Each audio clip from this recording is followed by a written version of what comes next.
This is a video response to Dolce Candy's tutorial on how to make a cell phone pouch, and I made one before seeing her video, but mine turned out kind of similar to hers, so I thought I would do a video response and show you guys my method and what the difference is, and hopefully you guys like it. So I'm going to show you the pouch I made.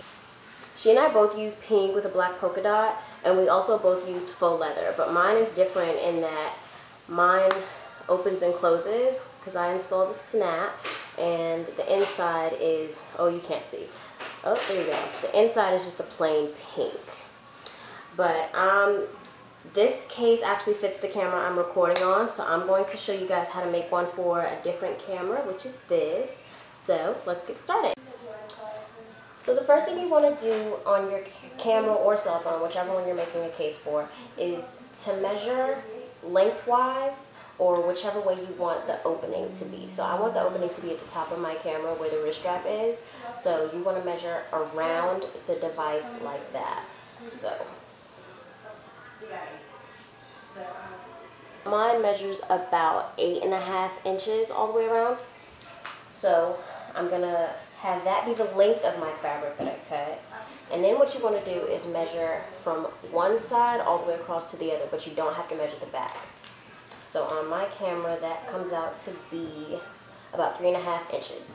So I'm going to add 1/2 inch at the top of my fabric just for seam allowance. So my final measurement for my outside, the faux leather, is going to be 9 inches by 3.5 inches. I'm going to use this blue fabric as my interior, and then for the ribbon on this particular one, it's actually going to be purple. Okay, so I've got my fabric cut.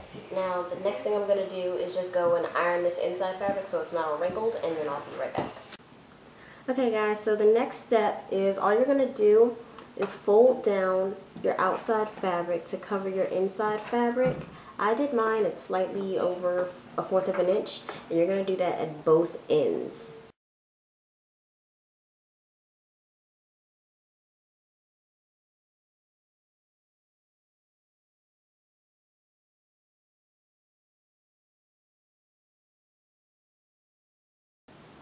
Okay, so your next step is to just go ahead and fold your fabric in half lengthwise. And then you're going to sew down each side seam, backstitching at the beginning and the end. And you're going to make your seam about 1/4 inch. You can do a little bit less. It really depends on how you want your camera to fit.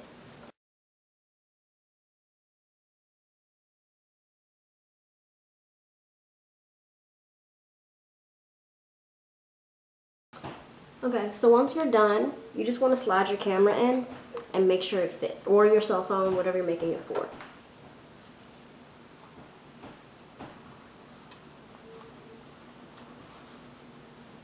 And this actually has a really nice fit. I don't know how well you can see, but there's the camera. And it is still inside out, but it's got a really great fit. So take that out.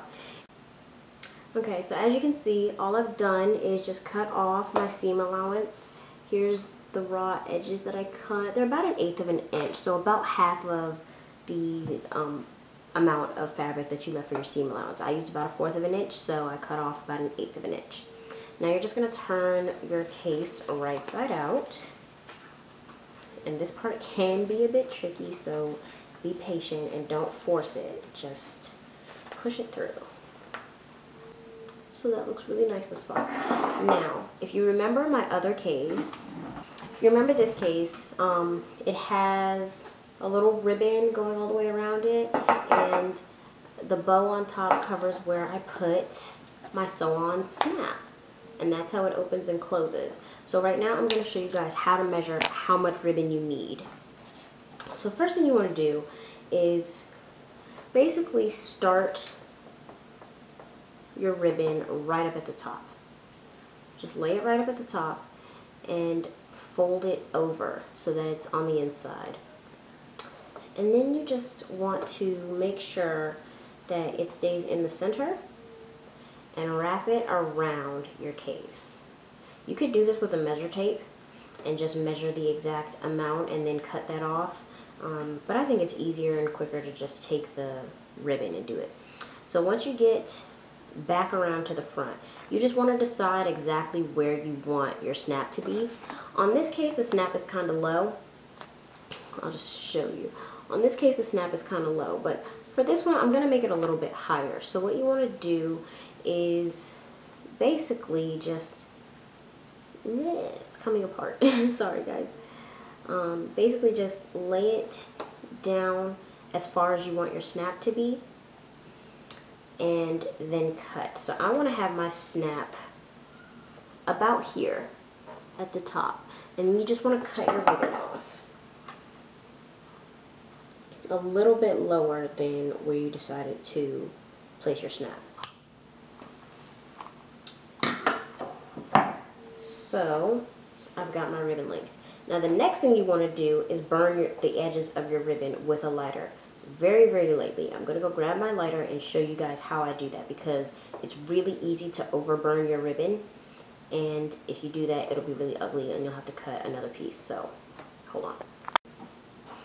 So when you burn your ribbon, you just barely want to touch the ribbon to, you just barely want to touch the flame to the edge of the ribbon. You don't need to sit there and have it on. Just do it really, really quickly. Before I do it, I'm just going to trim the edge of my ribbon to make it a little more even.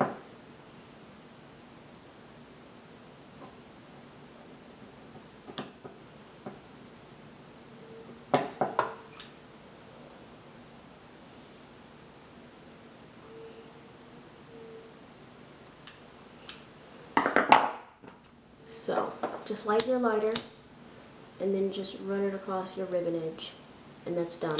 That seals it. If there's a spot where you think you missed, just touch it very lightly, very quickly.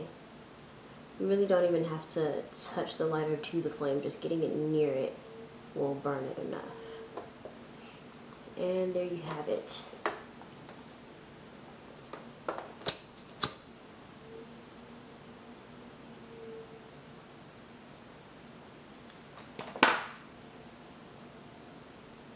And now your ribbon is sealed and it won't fray. So next thing, you're going to take either some fabric glue. This is fabric tack. The glue is kind of like the consistency of glue gun glue, but it has a slower drying time. Not super slow, it will still dry quickly, but it gives you a little bit more working time. Or you could just take a regular glue gun, but that doesn't give you as much working time. So if you do use a glue gun, you need to move really fast. Or you could use another fabric glue. This one is called Liquid Stitch. I'm not going to use this one because it takes 24 hours to dry, and I don't feel like waiting that long. So we're going to go with fabric tack. First thing you want to do is just put a little dab of glue on the edge of your ribbon.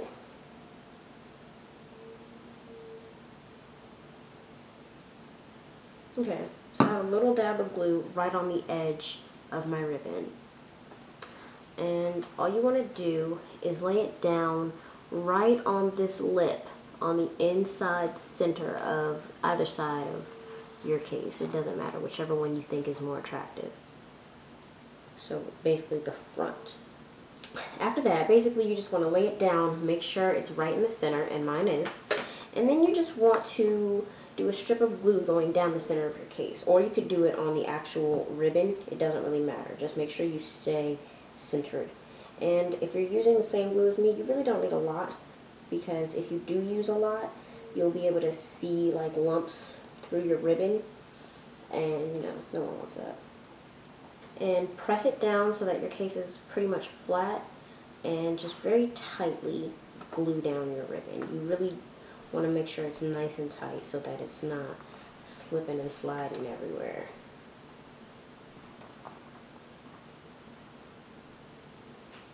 You don't want too much of a gap or anything. So once you're done with that, you basically just do the same thing on the other side. So as you can see, we're almost done. At this point, all you want to do is put your device into the case and make sure everything is fitting fine. And this feels good. So at this point, what you want to do is just lay down your ribbon and see where it falls on the first part of it. So mine comes down to here, and I want my I want my snap to be right about there. So you're just going to take any marking tool, pen, marker, pencil, chalk, whatever, and just mark that like a little dot on your ribbon. So I want mine about here. Just going to do a little dot. And when I do this dot, since I'm using a marker, it's most likely going to transfer through to my other ribbon. And it did.